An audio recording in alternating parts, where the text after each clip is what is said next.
ভিয়েতনামে ঘূর্ণিঝড় ইয়াগির প্রভাবে মৃতের সংখ্যা বেড়ে দাঁড়িয়েছে 254 জনে।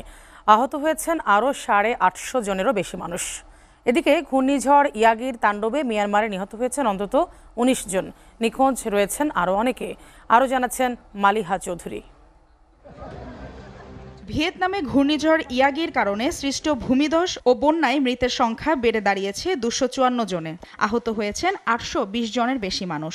নিখোঁজ রয়েছেন আরও 82 জন। শুক্রবার দেশটির দুর্যোগ ব্যবস্থাপনা সংস্থা আন্তর্জাতিক বিভিন্ন গণমাধ্যমকে এই তথ্য জানিয়েছে।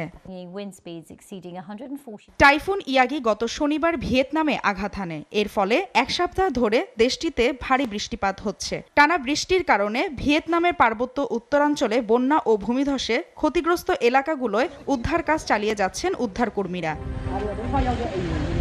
এদিকে ঘূর্ণিঝড় ইয়াগির তাণ্ডবে বিপর্যস্ত মিয়ানমারের রাজধানী নেইপিদো।